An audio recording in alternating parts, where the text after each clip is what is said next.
At 96 years old, Clint Eastwood has outlived nearly every man on the list he's about to give you. 5 names he's called the best he's ever stood across from on a dusty set, out of a career that spans more than 70 years and dozens of collaborators. And here's the part that makes this list so much heavier than it sounds. Every single one of them is already gone. This isn't just Eastwood ranking talent. It's a 96-year-old man quietly settling accounts with the ghosts of his own career. Let's go through them in the order he named them. Number 5 is Gene Hackman, for his work as Little Bill Daggett in 1992's Unforgiven. Hackman's own road to that role had been a long one. Born in San Bernardino, California in 1930, he grew up mostly in Danville, Illinois, in a household his father eventually walked out of, a wound Hackman has said shaped his restless, hard-edged screen presence for the rest of his life. He lied about his age to join the Marines at 16, drifted through odd jobs afterward, including a stint as a warehouse worker and a diesel mechanic, and didn't seriously commit to acting until his 30s, famously being voted least likely to succeed by his own classmates at the Pasadena Playhouse alongside a young Dustin Hoffman. He proved that vote spectacularly wrong. His breakout came in 1967 with Bonnie and Clyde, which earned him his first Oscar nomination, and by 1971 he'd already won his first Academy Award for playing the relentless narcotics detective Popeye Doyle in The French Connection, cementing himself as one of the defining leading men of the decade, and one of the few actors of his generation equally comfortable as hero, villain, or something uncomfortably in between. Getting him into Unforgiven 2 decades later took real effort. Eastwood has said in an American Film Institute interview that he'd known Hackman for years, but the two had never worked together. And when he first submitted the script, Hackman turned it down flat, telling Eastwood he was simply tired of violent pictures after a career full of them. Eastwood didn't let it go. He reframed Unforgiven not as another shoot-'em-up, but as a story built specifically to dismantle the myth of the Old West gunslinger, a statement against the very violence Hackman said he'd grown weary of glorying. That pitch worked. Hackman signed on, and the result was a performance so layered and charming, one moment and casually brutal the next, that it earned him his second Academy Award for Best Supporting Actor. Eastwood has pointed to that performance repeatedly over the years as proof that Hackman could do more with a smile and a pause than most actors could do with a monologue.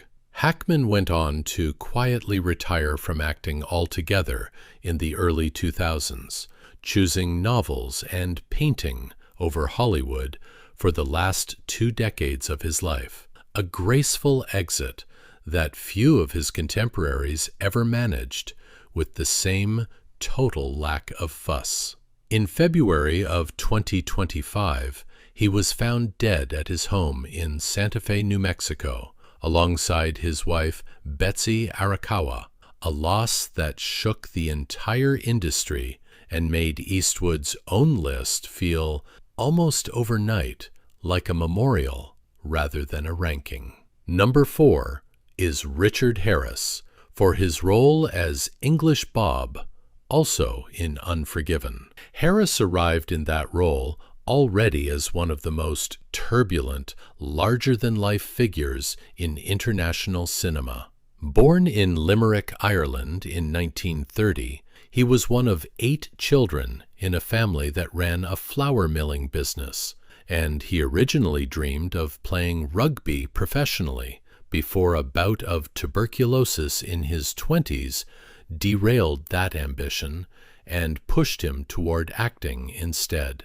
He trained at the London Academy of Music and Dramatic Art, and by the early 1960s had built a reputation as a serious dramatic actor, earning an Academy Award nomination for This Sporting Life in 1963, and later international fame for playing King Arthur on both stage and screen in Camelot. He spent much of the 60s and 70s living exactly as hard as his characters often did, developing a well-documented reputation for drinking that ran alongside close friendships and rivalries with fellow hellraisers like Richard Burton and Peter O'Toole. By the time Unforgiven came along in 1992, Harris had already sworn off alcohol and was rebuilding a career that had cooled considerably since his 1960s peak. The story of how Harris landed the part is one Eastwood has told with genuine delight over the years, including in an episode of Inside the Actor's Studio. When Eastwood called Harris's home to offer him the role, the woman who answered the phone relayed the name Clint Eastwood to her husband, who was, at that very moment, apparently watching one of Eastwood's own westerns on television. Harris was so certain the call had to be some kind of prank that he made his wife confirm it twice before he'd even come to the phone, a story Eastwood loved retelling decades later because it captured exactly how unlikely their partnership must have looked from the outside.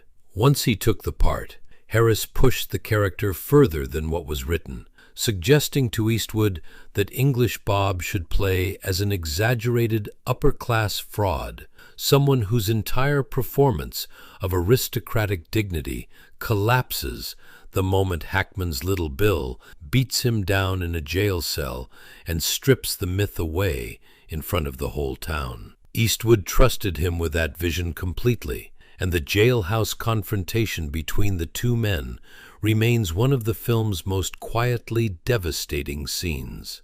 The role helped launch a full late-career renaissance for Harris, who went on to earn another Oscar nomination for The Field the very same year, and, most famously to a whole new generation, introduced himself as Albus Dumbledore in the first two Harry Potter films.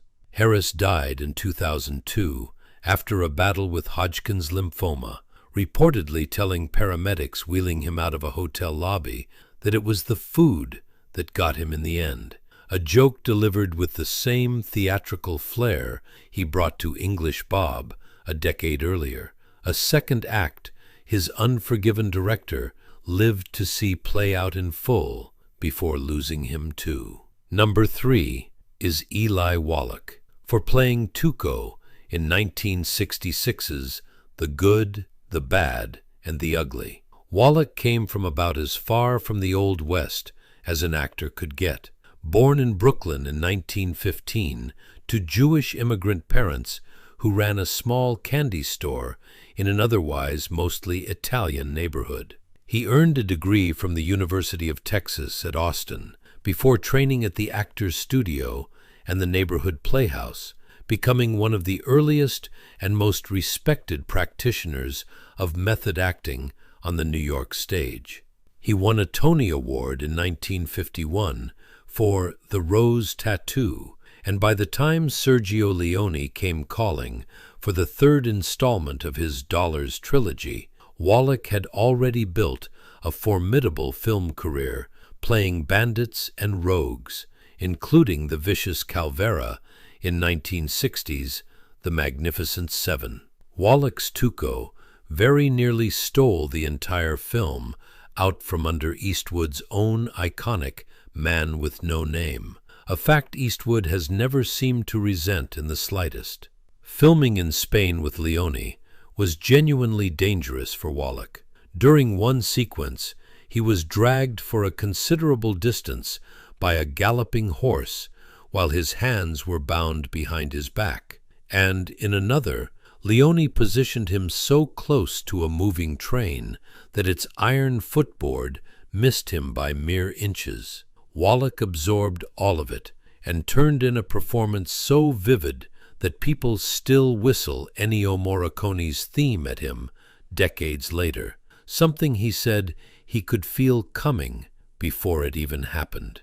He kept working steadily for the rest of his life, appearing in The Godfather Part 3 as an aging mobster who meets his end via poisoned cannoli, and continuing to take film roles well into his 90s, including parts in Wall Street, Money Never Sleeps, and The Ghost Writer, an endurance that made him, by the time of his death, one of the last surviving major stars of Hollywood's golden studio era. In 2010, at the Governor's Awards, it was Eastwood himself who presented Wallach with an honorary Academy Award, the two men sharing a stage 44 years after they'd first shared a graveyard in the Spanish desert. Wallach used the moment to joke that he'd played more bandits, thieves, killers, warlords, and mafiosi than anyone could shake a stick at.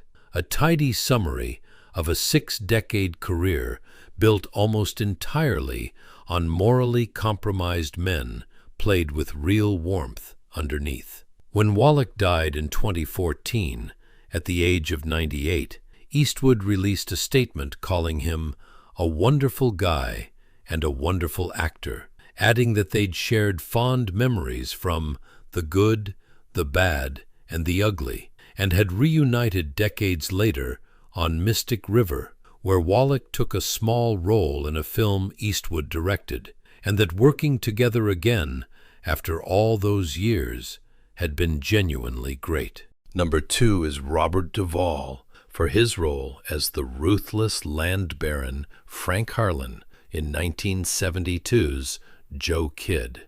Duvall's path to that role ran through a childhood shaped by military discipline. Born in San Diego in 1931 to a Navy Rear Admiral father, a background that gave him a natural, understated command whenever he later played officers, judges, or men used to being obeyed. He trained at New York's Neighborhood Playhouse alongside a young Dustin Hoffman, with whom he shared a cramped apartment early in their careers when neither of them could afford much of anything, and made his screen debut in 1962 playing the reclusive Boo Radley in To Kill a Mockingbird, a nearly silent performance that still left audiences shattered decades later. By the time he crossed paths with Eastwood a decade later,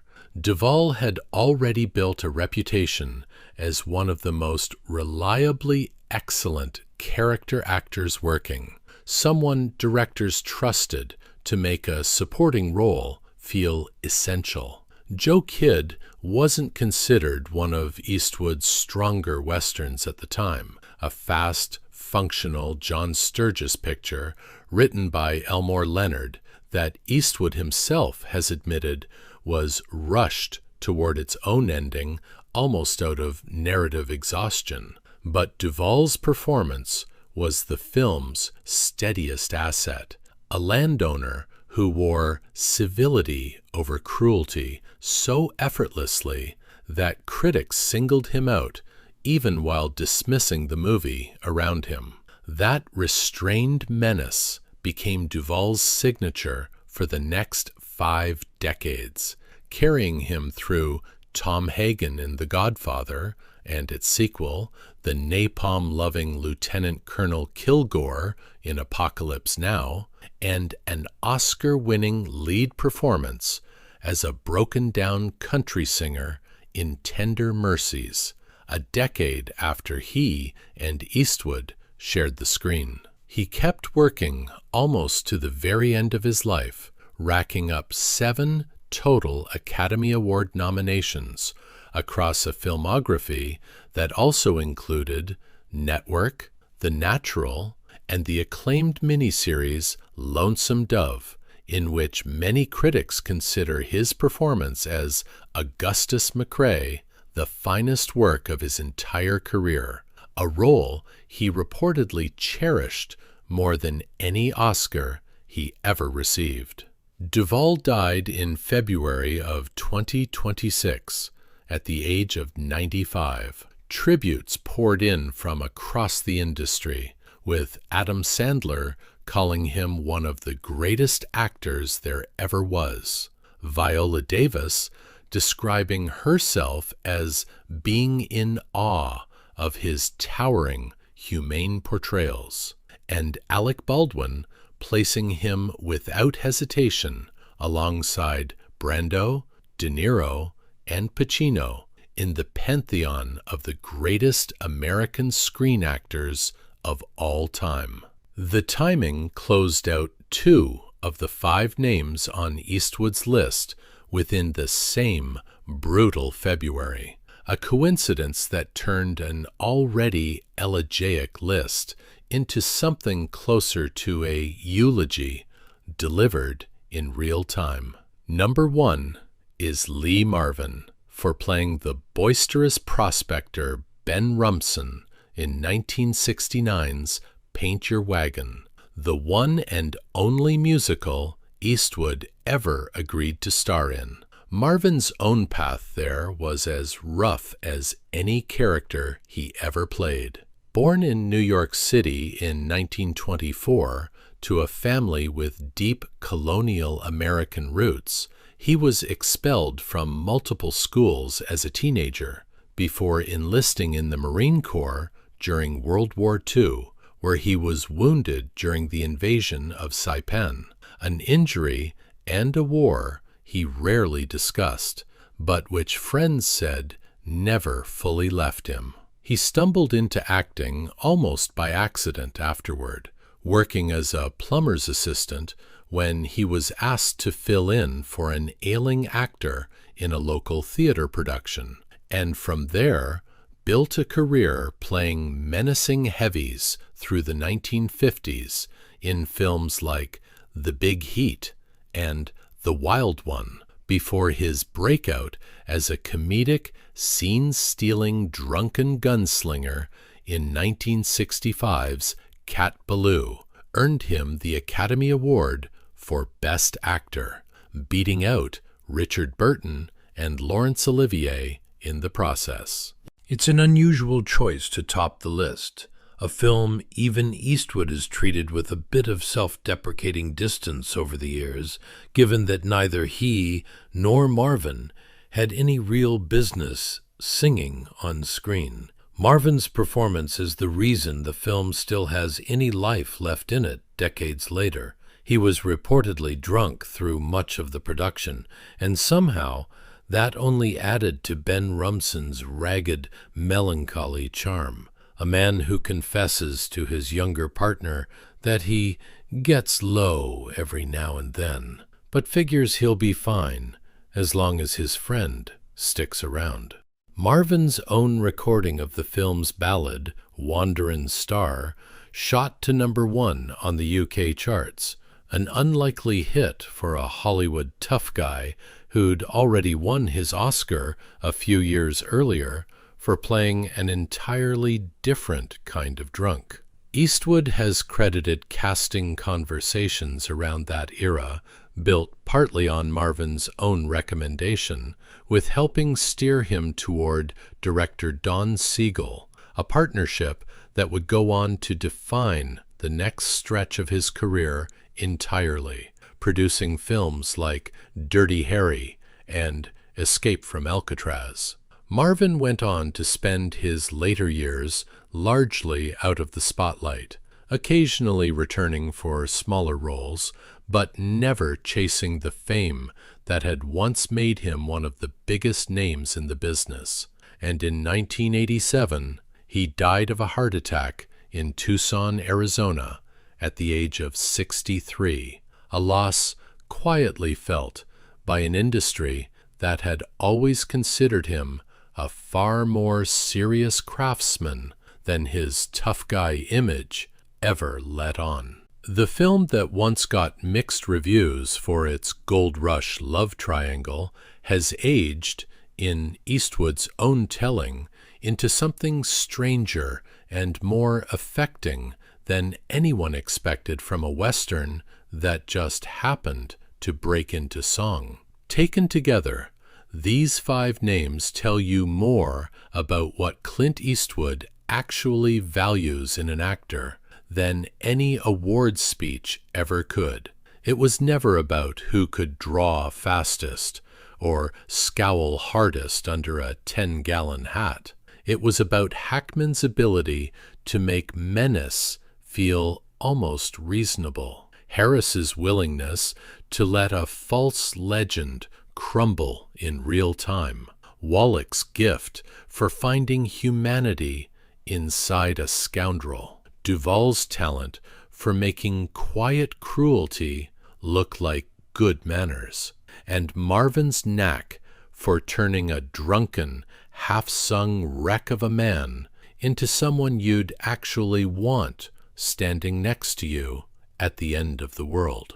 Every one of them is gone now, 3 of the 5 within the last few years alone, and Eastwood, at 96, is one of the last living men who actually watched all of it happen in real time, camera rolling, dust in the air, a genre he helped define and redefine across 7 decades, slowly emptying out around him, one old friend at a time. That might be exactly why this particular list matters more than the dozens of other rankings and interviews Eastwood has given across his long career. It isn't really a countdown. It's closer to a roll call, the kind an old soldier gives at a reunion when he realizes he's the last one left standing who remembers everyone's real name, not just the character they played. Eastwood didn't need to make this list flashy or controversial. He simply told the truth about who impressed him most in the order they came to mind, and let the weight of losing every single one of them speak for itself. There's something almost unbearably poignant about a man who spent 60 years playing gunfighters who never seemed to feel anything, quietly naming the 5 performances that moved him the most, only to realize, by the time he says the last name out loud, that he's the only one left who can still tell the story. Maybe that's the real lesson buried inside a list like this one.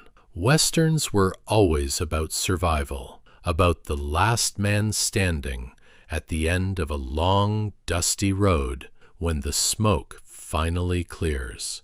Clint Eastwood has become that man in real life now, too, not because he outdrew anyone, but simply because time worked the way it always does, the way it works on every gunfighter eventually, real or fictional. What he's chosen to do with that position isn't boast about his own legacy. He spends a little of his remaining time making sure 5 other names get said out loud, clearly, with real respect attached, before it's too late for anyone to say them at all. If this look back at the golden age of the American West moved you, give this video a like and subscribe to the channel. The truths behind these old films deserve to be remembered long after the actors who made them are gone.